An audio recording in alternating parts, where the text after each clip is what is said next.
All right, folks, welcome back to the show. Welcome back. What's up? What's up? Now it's a whole different experience we're bringing to the table. We're doing the video thing, and most platforms have the video, so we're excited and working out cameras. Walt doesn't love his appearance. No, I don't. Walt doesn't like his lighting, but look, it's going to be a growth thing. We are committing to you know raising the bar here and just kind of delivering a better product, a different product, having the video pieces. We're both on TikTok now. We're doing social media just to just another level, another layer of it. We don't do a lot of personal stuff here. This is all payroll, right? Really big on delivering good payroll content for you guys. But the TikTok, I go like way into the personal on that side of it. I think it's a Yeah. great outlet, right? I'm waiting for Walt to kind of ramp up and get going over there on TikTok. Mhm. But yeah, man, we're back here. We love it. We love you guys. Thanks for coming back again and checking the show. Today's going to be another true payroll crime story. Deceivers, Yes. I'm right? excited for this one. Yeah. Yes. Walt curated two great topics for us today. One is a CEO of a payroll company who defrauded his customers and skated away with $100 million over, what was it, 6 years? That one 6 was years. Yep. over 6 years, right? And then Mhm. another story of a group of folks, a payroll manager that colluded with a bunch of employees. What was it, like And family six members. Yeah. and fam? But they what? Yeah, there was family members. Remember her daughter-in-law was one of them. Oh, but she wasn't on. She didn't work for the company. Mm-mm. See, so we got another payroll manager who colluded with a bunch of people, Yeah. started adding whoever because they got greedy, Mhm. and it was $1 million over 4 years. That one was. A So lot of money. yeah, heck yeah. So get to it, man. How you doing, Walt? Doing good. I'm excited. This is definitely, a new step for us is For doing the sure. videos, take some vulnerability and showing yourself and Yes, giving people insight to who you are even more, as a agreed. person and stuff like that. So I'm excited and got to upgrade my stuff. But other than that, Yeah, no, bro. I'm telling you, you look great. It felt the same way. We're gonna upgrade, but you're right, man. It is being vulnerable. I was really worried about it for a while. It's a different level of commitment. hmm So yeah, but rocking Biggie, his anniversary of his death just passed this week. So RIP BIG. yeah, But cool, man. Let's get into it. The first one is Michael Mann. Let's see, the bank fraud and tax fraud. His name was Michael Mann. He was a CEO of My Payroll HR out of New York. Again, all these guys just making a bad name for us, man. And New Yorkers and everything is horrible. Anywho, this went over 6 year time period from 2013 to 2019, so fairly recent. Oh, these cases are really new and fresh, and we can't find convictions yet. But we're well, we're no, he's serving his sentence. oh, he is. Yeah, he was already Oh, sentenced. Yeah, he got 12 oh, years in federal prison. oh, that's right. Duh, the notes are right there. 12 years federal, 3 years of unsupervised release. Oh, no, 3 years of supervised release after that. Is that what that Yes, means? yes, So he stole $100 million. yeah. His crimes were he stole and diverted 20 million in small business payroll and tax funds to company accounts. And he stole it to pay back other loans that he extended himself on. Wow. Right. And and me and Walt like went back and forth with this. Like, it's a good case, but there's not a lot of payroll solves here. We love the case because it's a payroll company, hmm and it's more of a like a warning for business owners, right? Being that we're wrapping this season up for hmm business, fit in really nice. Like, beware. And this one, that first crime where he stole, like, think about it. He stole the money after you pushed the button, after Yeah. you sent payroll. Like, you think you're safe at that point, right? Yep. Nope. Company swept the money out, and then instead of paying the people, pay the employees with that money, or file your taxes, right, as they should. He diverted it and paying back. He literally, that whole like borrowing from Peter to pay Paul type deal, Yes. Yep. right? Robbing So Peter to pay Paul. yeah, he didn't even borrow, he robbed. Word up. So Yeah. the only safeguard here is like insurance as a business owner, and we did look it up. There is a payroll insurance out there, so dig deeper. But there is a such thing. You can go probably cover your payroll liability in that way. So if you does get stolen after, you could still get your people some money. I mean, what a horrible thing to have to deal with, right? hmm Yeah, absolutely, man. Because the impact of that was thousands of employees nationwide not being able to be paid. Even some of those small businesses that he stole from had to close their doors as a result of this, That's crazy, man. as a result of what he did. So Imagine just you shutting down businesses. yeah. That's crazy, So man. the second one was he took loans worth millions of dollars with banks and wasn't able to pay those loans back. So one situation in particular is what he had a $42 million line of credit with some place called Pioneer. And Pioneer ended up losing $34 million of that money Oof. that they created a line of credit for him for, and so they had the greatest losses of all out of all his victims, out of everyone that was impacted, they had the greatest loss. So what was crazy was the emails they were going back and forth in the bank, right? Yeah. And they were talking about this after the fact. And the emails, sidebar, your company emails are discoverable. So be careful what you're putting in your work emails. But anyway, that was the funny part. They were going back and forth and they were like, oh man, we're probably going to lose this money. Like, oh my goodness, and complaining and stuff. And yeah, y'all lost 34 million. This dude, I'm over here trying to get $42 of credit. And he got 42 million and blowing it, right? Yeah, exactly. Yeah, like you see his email examples down there where he was speaking to someone at the bank, like telling them, hey, can we just skip this step? Like, and like the person at the bank should have been like, okay, But what was the step though? I don't know. I don't know. What did you read about it? No, What it yes, it was? said yes. They were trying to like review his accounts and stuff like that. It was like a vetting step. Now you got me forgetting, but it's in there. It's in the article that you says right before it. It was like a necessary step that banks go through for these loans and for this stuff. And he's like, no, let's, we good, we homies. Let's just skip it. Don't worry. And literally, he went. It was a friend of his at one of these banks that were doing it, like, or rather, I'm sorry, a schoolmate. May not have been a friend, but in your network, right? You thinking you're reaching out, like, oh, home, he's gonna cover me, whatever.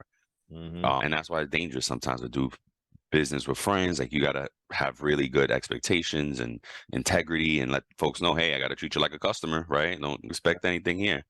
So, especially you got a job, you can't be, I'm gonna hook up my boy. No, it's not. Yeah, That's not how it goes. Not at a bank. especially at that this person that he emailed was a vice president. Yes, A vice yes. president at this company, and this dude is telling you to do something shady. So, as an officer of the company or whatever, you need to make sure that you don't allow your emotions or anything like that. Because sometimes people can pull in your heartstrings. Yep. This person. Oh, I trust this person. Mm. You have to remember, like Brian was speaking to, it is a business at the end Yep. of the day. This is a Yep. business transaction. Your job is on the line or whatever. So I don't know what impact it had on this person either by bypassing this. Like the guy Michael Mann even responded in all caps, which is something that you don't Yeah. ever really do in business. Like, For hey, real. please keep this commentary between you and me confidential. The pace of change in the world of business is fast, and that drives incredible complexity for the world of human resources.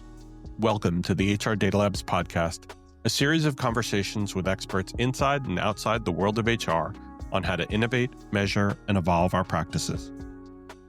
Our goal is to help provide you with practical examples of how HR has to change to meet the complexity of the business environment. Every week, we'll talk to new and different voices on all aspects of HR. And at times, we'll get irreverent. Silly even. And sometimes geek out on the data and technology that underlie the processes that drive the world of HR. But the conversations are always insightful and fun. So please, enjoy the HR Data Labs podcast. That's a red flag at a bank. Yeah. Really? Like yeah, exactly. At this level, at 42 million and $1 million levels, and I think the trust factor, you made me think of trust, right? Trust, but verify. Yes. We trust, we hire our payroll people. We trust them. We get that good, warm feeling when we interview them. Oh, he's a great person. Sure. That's good. And maybe they establish that in working, while you work. Absolutely. Trust, but verify. And the verify part comes in the second story. We'll show you how to do some of that stuff. Because in this story, man, it's really a warning. It's really a warning out there to, again, business owners. Vet the payroll processor that you use. You know what I mean?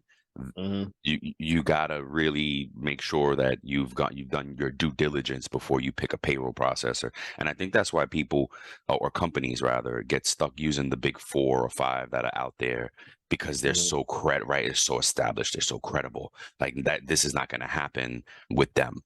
But other things happen that prevent your money from moving in the Mhm. name of mistakes, and sure, it gets fixed. The problem with the big guys is they're like, oh, oops, sorry. You know, Yeah. Yeah. they're too big to fail. So if it hits your, you know what I mean? Like if these big guys mess up your payroll one day, not that they don't care, but they're like, oh, whatever, they move on, so just be careful, take the time, vet these folks, due diligence, do background checks on the owners. Mhm. I mean, I guess all of this probably wouldn't have made a difference here, but some insurance, I guess, try to have that insurance for your payroll where if the money gets stolen after you push the button, you can pull on something to cover it and get reimbursed. Insurance, right? Mhm. What else? Yeah, and then the last one, he engaged in daily fraudulent kiting, which is basically bouncing checks and you know stuff But like that. there was something here else though that you found the definition of kiting, because I kind of just like assumed the definition, but the actual definition is like, it says the fraudulent writing of use of a check, bill, or receipt. Hmm. So I get that, right? If folks are creating different fake invoices to get money, Yep. so that I didn't know. Kiting Hmm. for me was synonymous with bouncing checks. Hmm. But I guess in the business, right, it does, yeah, you can do fraudulent invoices, fraudulent receipts of payment, which is what Michael Mann did. He did fake AR, accounts receivable, AR. Yes. Yes. That's now that I'm thinking about it, that's what they were talking about in the emails in the banks. They were like, "Oh, this guy, what is it? When you fraudulently whatever millions in AR and accounts receivable." Yes. Hmm. Well, damn shame on them, man. How come you didn't call him and like, "Hey, do you really owe this company $5 million? All right, great. Yeah. Do some due diligence." You know what I mean? And Hmm. and it's probably more stringent now. I don't know. This is pretty recent. Well, I don't know. think about it. He probably used his position. He was the Mm-hmm. CEO. Mm-hmm. So even if it was True. questioned by somebody, that he's like, "Hey, I'm the CEO. Just do what I say." Yeah. And so sometimes, we as professionals in the corporate sector, there's some issue with us being reactionary Yeah. stuff True. instead of like proactive. Yep. So like, that could be that could be the issue in this case. Yeah. And then what brought it all down for him? Like how did he get arrested? So for him, I think it says it there after number 3, Ah, his scheme started to collapse in the summer of 2019 when everything came to a head, when one of his bank accounts were frozen, and it just set off a chain of events that left payroll companies unable to process payroll around the world. You know what I'm right. saying? So it all started with that one bank account of his being frozen. Wow. Yeah. That's all it takes. That's like the what is it, Mystery at the Museum we did. All it took, it was one question that he couldn't answer well. And that's Hmm. it. It all unraveled. Yeah. Yeah. What's done in the dark will come out the light, man. I tell folks like karma take care of it because, Hmm. you know, dang. Yep. See, so that makes me think: was he was already stealing from the payroll companies, but then maybe he was taking out loans to try to like pay the employees a little bit. Well, And I think it was a combination of both, right? yeah, It's just, again, it was just he was stretching himself out one place, trying to cover it in another, yeah, really, and okay, just not doing the right thing with his money. Like I don't know what again, I get so curious about what these folks are doing with the bread. Like, what are you doing? yeah. You know? So for our listeners out there really wasn't a solution for this because we try to provide a payroll solution, and this really wasn't like strictly focused on payroll issues. This happened to just be a CEO of a payroll HR company, right? So, but we would love to hear your thoughts. If we're not thinking of something, if Word, there's something yes, that we didn't think word. about, we didn't see, tell us like how could a payroll professional, accounting, or HR professional have stopped this earlier on? Yeah, Could we, or was yeah. it just you know a Yeah, for lost real. cause? Yeah, and if you work at a bank and you know how this stuff works, let us Yeah, know. yeah, Any insight you have on it, like, would be helpful. We like to edutain, as we say. yes. No doubt. All right. The second one, now the second story is really something that we can dig into, and as payroll professionals, implement something that can prevent this type of crime. Yes. So this one, Ms. Rios in Texas had a ring going on. I believe it was a trucking company that they worked for. Yes. This is the one that they haven't convicted yet. Yeah, they haven't convicted these people yet. Right. So again, it takes time. So, they've been indicted for sure. Mm-hmm. And Two again, of them have been arrested. Right. So they are sitting in jail. They just haven't had their day in court yet. Yes. So, this is one thing she did. She overpaid employees and for kickbacks. Yep. Right. To the tune of like one of them admitted to like $400,000-$500,000 in payment. That's pretty much half of it right there. They've only got $1 million of it that they found. Yeah, the one who got the most was her boyfriend. Oh, of course. So she stole $1 million, but I don't know how much she netted because she was splitting that money with the group of people that she was using to get the money out, to steal the money. So again, this is wire fraud. It's interesting. It's not bank fraud. There's no bank fraud involved in this one, right? So I think it'd be good for us to compare it to the Michael Murillo one and see what the differences are. Like, why was that bank fraud as well? And I bet it's easy. But anywho, this was just wire fraud. She's up to 20 years in prison per count. Yeah, she's facing up to 18 counts herself. Oof. So life. The other 5 people are facing 3 counts of wire fraud. So that's still up 60 years. Yeah. Yep. So again, the only one crime that she did here was overpay people. And she made payments to non-employees too. Oh, thank you. Yes. Oh, so that's not even an overpayment. Yeah. So now she is ghosting employees too. Right. And we talk about that a lot. That's a common thing in payroll, people colluding.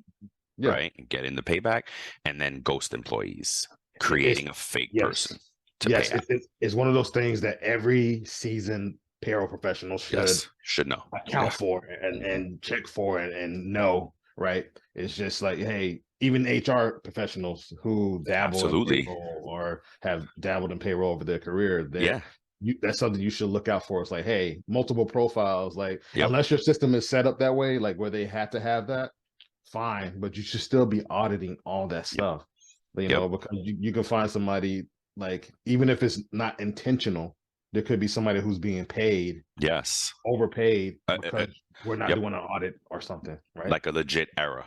Yeah. Yep. And that happens. What I tell managers, if you're a new manager, if you're walking into a new team, and the bigger they are, the more you need to validate their physical appear, like physically, like, hey, okay, this, check them off and see. Because if you got a huge team and then you didn't see everybody physically, that ghost employee just keeps going, right, on the manager. So anytime I talk to a new manager, hey, try to make sure that everybody on your roster you actually know them and you've seen that, you put eyes on them, because that's a way to help with some of this. I mean, the other easy way is check your payroll, review your payroll. Money Mike in Chicago, he needed oversight. And this person, Veronica Rios over here, needed oversight as well. Yeah, because her position was just the payroll administrator. It didn't say she was the manager. I don't know how they were structured. Maybe she was the top billing person or the top payroll person in payroll at the organization, and maybe she just reported to the CFO or the HR person, but there was, like you were speaking to, there was no oversight for her. Nope. So whoever is reviewing this person has to apply some oversight. It's really how you execute it is not important, is less important than the timing of it all, right? So if you have oversight over payroll, you want those totals, those gross numbers, before your team starts processing. That is the key call out, right? It's you want it before they touch it. You don't want the payroll person to deliver your totals to you, right? You have to, if you're responsible for reviewing payroll, or if you have final word on payroll, You need to get those numbers raw, straight. Like you need to get the straight hours right out the system before your payroll person starts touching them. You need to get the gross numbers from that first preview, from that first test, that first register, whatever that document is that says, hey, we're about to pay somebody. This podcast is brought to you by Carvana. Carvana lets you buy your next car on your terms. Explore a massive inventory online, filter for what matters, and find your perfect match. Then choose delivery to your home or pick it up at one of Carvana's iconic car vending machines. Every car also comes with a 7-day money-back guarantee, so you can make sure it's the right fit. Buy your car on Carvana. Delivery or pickup fees may apply. Limitations and exclusions may apply. See our 7-day return policy at Carvana.com. Carvana. Before your team or whoever processes touches it. If the process allows you to. Well, how can it not? Well, great call out, but how can it not? You know that there's sometimes where you might not have the luxury of time based on your company or anything. It's not an excuse, right? Yeah. But like we all have to practice time management as professionals, right, in a corporate setting. But there are times where you could have meetings all day, you could have this all day, your workload, you may not have enough bandwidth for your team and you're already stretched out because you could be missing a person. Like there's different scenarios that may come up, in my opinion, that prevent you from doing that on a consistent basis. Now, if your team is fully staffed and everything like that, then yes, you should find a way, as Brian said, as you said, they should find a way to do that prior to the payroll becoming finalized. If you could do it in multiple ways, that would be even better. But guess what? You don't even need to do it. All you need is that file saved, untainted. Gotcha. And secured to you, right? Because I get it, right? You didn't get to do it this week, right? But guess what? If something happens in the payroll that week, or if you circle back after payroll processes, and those gross numbers are different, and those hours are different, and they can't explain the differences, huge red flag. Yep. And now you need more. Now you have to oversight, right? Yeah. Absolutely. We usually don't mention the big guys, but ADP, right, has pay data reports that you can preview that once something is in a batch for that applicable pay period or check date, you can take a snapshot, like you were saying, run that report across all the different companies and just save it down, and that'd be for you to review. You could say preview payroll, and then take another snapshot to see what changes, and you can compare that afterwards. Well, see, afterwards, I'm going to have my team prepare the report for me. I'm going to say, hey, I want gross totals, I want hours, et cetera, right? And then now I can just go back to the raw data, and then I can shoot back to them like, hey, this is off from the original. Please explain these differences, itemized, right? And now I can dig in and be like, okay, oh, who's this person? And then you can do some due diligence, right? So that, yes, it can get busy at times and crunch and lot, and you don't get to do it in advance of payroll. But if you're diligent about the documentation of it all, right, one of the pillars, and get it saved, and you may have to build something, you may have to get it from your provider, you may have to get a third-party IT person to be like, hey, before my payroll processing people start touching this, you have to pull this for me. And then I give them the okay to go, right? Yep. Right. So however that is, that like that's what you got to do. You know, if you're the payroll person, if you're a payroll manager over the team, then you have the ability to do this for yourself. Again, even if you don't have the time, to Walt's point, tough week, be diligent about saving it, labeling it, so that when you can circle back, you know where, oh, here's my 330 batch, you know, maybe mid-April, but I'm going to circle back now and look at my gross totals, right? But to your point, I'm going to challenge you here, right? Because I know you do a gross check process that you can't afford not to do. So there's been times where I've caught where my payroll processor has uploaded two double batches, right? And they forgot to go delete one because they're processing so many, and the person's payroll, like, it looks like the variance is skyrocketed. Like, geez, why did the variance double? Why does the payroll look double from last payroll? you Yeah. know. And it's not a mistake. And remember, I say what could have been mistakes. If you catch it Yes. before it actually hits, it's not a mistake. You Yes, caught it. yes, It's not a yes. mistake, right? So Yes. that's the beauty of doing these audits, these reconciliations, these data validations, because they all mean different things, folks. I'm going down rabbit holes with these definitions, and audit and Yeah. reconciliation is not actually comparing two data sets. So anywho, data Okay. validation, whatever that is. So you say you want to So- go to, you're going to challenge me. Well, that, no, challenge me. that was it. Because Oh, the okay, challenge okay. is because you said, "Hey, I may not have time sometimes," but there's one check. That check Oh. you have to do. I You wasn't do it. saying for me. I wasn't saying for No. me. But Yeah. still, that's what I'm saying. Yeah. Or okay, I'm sorry. Challenge the concept, because you can't be that payroll person. Not you, but any of us should not be the payroll person to say I didn't have time. Because guess what? That's not Agreed. going to save your job. Agreed. I didn't have time to do it. Agreed. That is not. Now, if you do say, "Hey, dang, I didn't have time that week. I usually do it all the time. Murphy's Law, blah blah blah." Yes. But I have my docs, and I did Yes. catch it after the fact, right? When I circled Mhm. back, I didn't catch it in real time. I didn't prevent it, but I discovered it, identified it, and I'm bringing it. So the challenge is there are some of these that you can't afford not to do. Absolutely. And you know that you do stuff like that, right? So like, yes, like you can do what you can.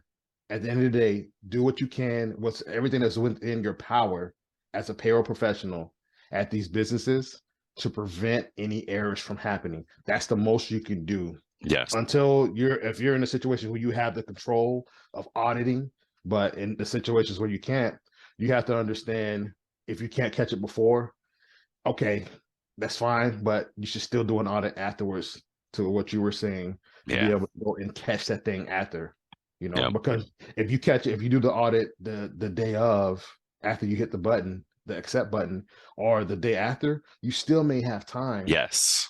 to pull that payment back if it's direct deposit, or you can still put a stop payment on that check. Yeah. That's what's sent out. So you can still prevent a pay error. You can address it in a more timely fashion and not waiting. Yeah. To your point, look, there are things that are beyond our knowledge. Like we don't know what we don't know. And I'm sure, it's a common issue with payroll folks to have to deal with, not getting information timely, and, why didn't you all do this? And well, one, not all errors are our errors, right? Our payroll errors. Yes, that's where it starts, and then we tell folks, if you have a problem, start with your payroll person, because the good payroll people are going to get you where you need to be, right? But with that being said, some of it is just goes back to the employee. Like, hey, did you request time off? Oh, no, I forgot. All right, well, that's why you didn't get it. You know what I mean?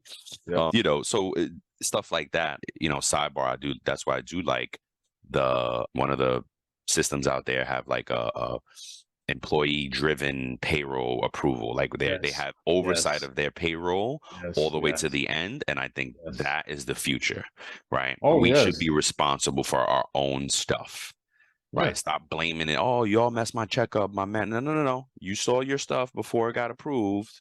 You approved it. That's it. Now, hey, it'll get fixed on the next, or you didn't. Or you didn't approve it. Right. Or you didn't on time, right? So it got processed as is. That correction is going to be on next payroll. Thank you.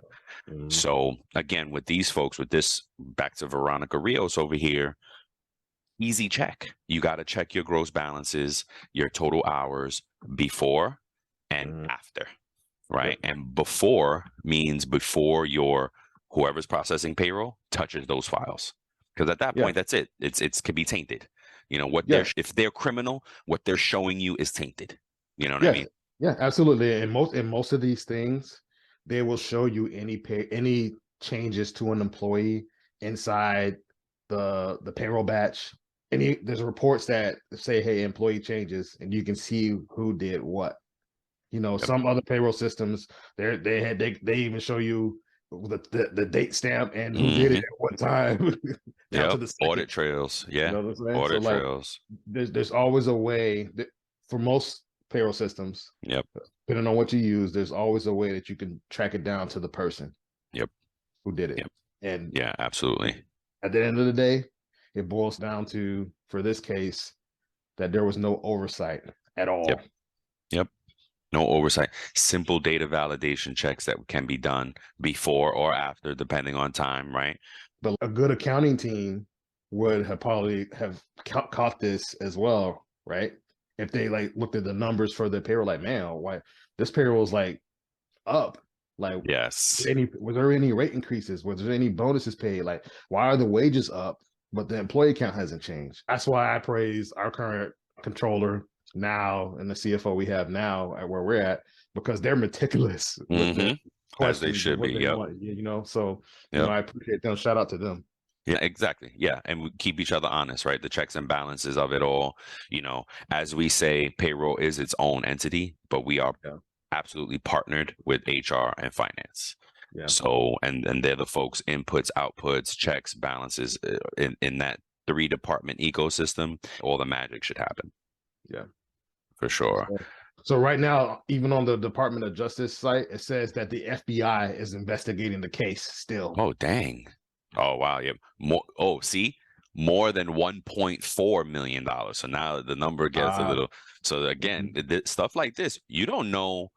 You catch what you catch, because going back 6 years or however 4 years she did it, you don't know all the little things that she did to get money out the door. You found one thing and you pulled on it, and I got it. Oh crap! What is one?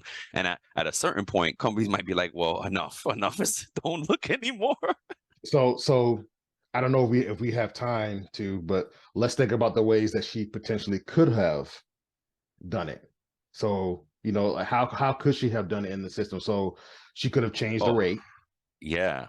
So right? so the overpay part? Yes. Oh yeah. Change the rate. More hours. More hours. Yeah. Negative deductions. Yes. Mm-hmm. Taxes. No, that includes taxes, right? Well, I feel like they haven't found the tax part yet, because I think maybe that would have been a separate charge again. Okay. Like Money Mike, he did taxes. He's got wire fraud and bank fraud. And tax fraud too, I think. No, it's bank fraud. These guys have tax. One of these folk. No, the CEO got the tax fraud. Yes. Okay. So Money Mike is bank fraud and wire fraud, and probably because he was messing with the taxes, with the bank fraud. Because remember, the way the system is supposed to work, the banks hold that money too, that tax money. So they're involved in that step. So it could be that probably why the charges changed there. So again, like Walt said, all the ways she could have overpaid, more changed the rate, additional earnings, like, oh, this person got a stipend for this, or an extra payment for that. Here's a bonus for this, or something that was regular. Because again, I think as a trucking company, maybe she's playing with mileage or stuff like that. Stuff that's normal, those exception payments. The danger, exactly. The exception payments. It's like my wife always says, was dangerous, right? Is when you use the truth to tell lies. Yes. Right. And that's what she did, right? These payroll people are just using the truth and the checks to tell lies and steal money. Yeah. It's the controls that catch it. So it would have been rates, hours, negative deductions.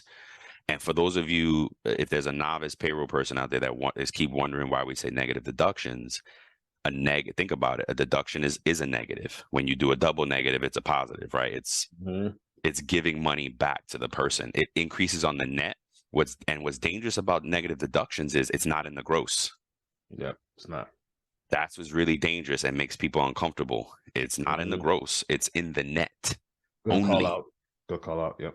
Okay, so that's why finance don't like negative deductions. You see what I mean? Because it's hard for them to find it and to even justify, like, why are you doing that? Well, most of the time it's just a fix of something, but there are a few that are normal. Like the one I can think about is like reimburse expenses, stuff like that, kind of go through negative deductions, and it's an easy way to circumvent taxes. Yeah. And right, so and that's another reason why we don't like that. Auditors don't like that, and like, whoa, you can only do it if it's a qualified, a tax-free item already, right? And reimburse expenses that flows to the company's, thing. So, hey, it's Bob Pulver, host to podcast. Human-centric AI, AI-driven transformation, hiring for skills and potential, dynamic workforce ecosystems, responsible innovation. These are some of the themes my expert guests and I chat about, and we certainly geek out on the details. Nothing too technical. I hope you check it out. Rates, hours, negative deductions. That's all I could think of, really.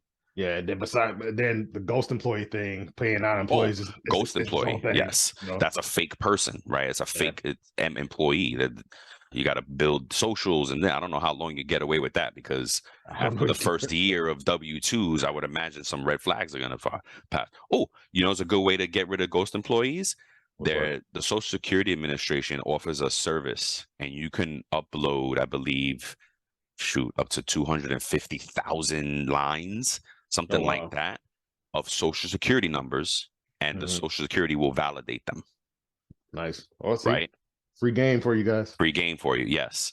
So that and do it, and you can do it at any time in the year, I believe. So you want to do it mid-year, you want to do it mid-year in preparation for W-2s, because you want to make sure that your company doesn't have any ghost employees. And then it makes me think about the Chipotle case years ago. Chipotle was hiring illegal immigrants, and they were stealing Social Security numbers from people that died already. Yep. Or babies. You know what I mean? So, like, this person's 4. How are they working for you? Yep. You know what I mean? This person's dead. How are they working for you? Excuse me. Yeah. So Chipotle had a big issue with that years ago. So that's, again, if you load your Social Security to the Social Security Administration, they have a service, blah, blah, blah. Yeah. It can vet out. It can pop any red flags. ADP, we're talking about ADP today. Okay, fine, we'll throw them in there. I don't know if others do it, but ADP has a service or whatever, a function that calls out bad Social Security numbers at the end of the year in preparation. Yeah. Hey, you got 001. It's all zeros and a 1. Clearly that's not right. So that is a little helpful, but that doesn't call out the ones that are real. Right, that is from a dead person or a baby. They don't catch that, because that's a real Social Security number. So that might be a call out to every payroll company.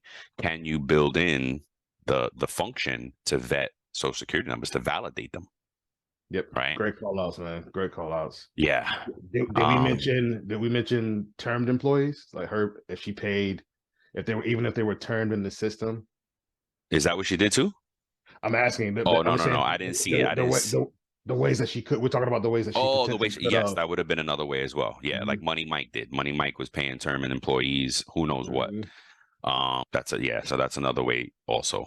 So yeah, being, I guess, that they haven't been convicted. There's not a lot of info. Yeah. And folks, we're gonna come back to some of these cases, these payroll true crimes, and rehash them and let you know any updates that we find. So we'll probably come back and discuss this a little bit later on, and just let you know exactly how they did it. Maybe in a quick update or something like that, or a review. Who knows? Oh yeah, I'm fascinated with it all. I'm gonna actually look for some.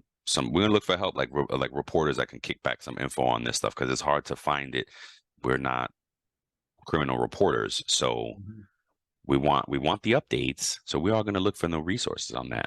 If you know how to do it, hit us up. Please do. Yeah, you could be the team reporter. Yeah, I was looking at the cases to see, they don't even say how she got caught. No, they didn't. Nope, not at all. They did get one person to sing though, right? They got somebody to her boyfriend. Her boyfriend admitted. That's right. You did say that. Her boyfriend. Sorry. Yeah, her boyfriend. Yeah, he's like, hey, me and my girlfriend, she did it. She's the payroll person. Her. Yeah, so I mean, I think that was it. Yeah, but we're definitely gonna try to follow back up on these, because they're very interesting. I do want to see what happens. I would love to go as far as even interviewing some of these folks and be like, why did you do it? How did you start? How did it start? And why was because it's like, how did it start? Because once you've done it and you gotten away with it, it doesn't matter why you did it the first time. Yeah, human nature is gonna take you to a bad place after that. Yeah, because you'll be like, I got away with it, so I could do it again. Yeah, So, anywho, that's how you would find this Veronica Rios overpayment type deal. Again, earnings, hours, extra payments, additional earning codes. That's why we like to minimize how many earning codes are in our system, because, and what's the one that we don't like? Miscellaneous. So No no. miscellaneous codes in We your don't life. like it. Nope. We don't like it. Counting likes it even less. Don't even less. Even less. Yeah. Some folks love it. Ooh, miscellaneous. Whoa. And it's that folk is usually not a payroll or accounting person. So delete is miscellaneous and sunset that code on any validation table, on any database, whether it be earning code or deduction code. Deduction code, yeah. No miscellaneous. You have to define. And this is, again, back to the 5 pillars of payroll. Documentation, right? Yeah. As a payroll professional, you need to know why you're paying this out, because guess what? This fraud could be happening from a manager that's using you as a tool to get it done. Hey, pay this out. And then maybe you just kind of like trust that. Or what are those emails that we get a lot? Hey, my direct deposit is bad. Can you pay me out this? And it looks like it's coming from the CFO. But if you look at the email, it says, I'm a crook.com at gmail.com. Like, you gotta just look at the email address, folks. We probably got to do a show on that, just how folks try to attack the payroll department on fraud stuff. I'm sketchy1 at gmail.com. Yeah. Exactly. So it's really easy. You just got to be, now, since we have employee self-service, excuse me, I don't even entertain those emails. I delete immediately, because I know it's not from anybody internally, because everybody knows we have employee self-service. You just go and update your stuff, right? And if you didn't know, that email would come through a different channel or from a company email address. So be careful about that. Be careful about. You are educating today, sir. Yes, well, sir. Right? We're edutaining. Yes. Don't get used as a tool from a VP that you think is doing the right thing. They could be overpaying somebody and using you as the tool for it. So get backup. Get your backup. Get your approvals. Do your job. Yeah. Do your job. At the end of the day, you are responsible for people's pay. Yeah. As a professional. So it's a part of your job to make sure that you're protecting your customers. There are customers at the end of the day. That's right. Like, even the ones, even our coworkers, like you said in a previous episode, Brian, they are our customers. Even our peers are our customers, right? That's right. Like, we need to protect our peers, our customers out there. And we need to protect the company at the end of the day as well. So if somebody's doing something wrong, not just our job alone, but it's part of our job as payroll professionals to make sure that we're capturing all those different potential pitfalls and oversights that people may try to, because yes, it happens all the time where and I know we're going down a rabbit hole here, but like you said, there was a manager or a VP or somebody out of the location that's telling you that, well, they used to let me do this at my old place. They used to let me do this at the old. They used to let me do this here. They used to let me do that here. And you don't want to go down that slope, And as a company or a payroll professional, you want to make sure that you're doing things according to the processes that are set up, and that your processes are efficient and correct. Yep. Right. Absolutely. Yeah. Absolutely. That excuse of that's the way we always did it, that's not a good excuse. It's good to understand the legacy of things so that you can move forward and change it, because how you got here is not how you're going to get there. You can sing Marcel Jordan to them. This is how we do it. Or what Lorian has a phrase that say, "This is the way." Yes. This is the way. We got some extra nuggets for you about payroll. Exactly. But, this whole time I was looking at the links too to see if they don't say how she got caught. Nope. But they do one of the articles leads with the boyfriend saying immediately. Yes. Maybe he just got mad and was like, you know what? You ain't gonna give me no more. I'm done with this. I'm telling on your ass. No, that's how people are, man. When these things happen, it's automatic. Like, hey, me or you, self-preservation. That's right. All right, man. That's it, folks. I hope you liked it. I think that right. That's it. Yeah, share your thoughts. Let us know how you feel about the video. Do you like it? You know, want to see Yes. more of it. About payroll. It's about people. Yeah, it's Yep. about payroll people. Yep. So I hope you enjoyed, folks. Yeah. Till the next time. Till next time. Peace, man.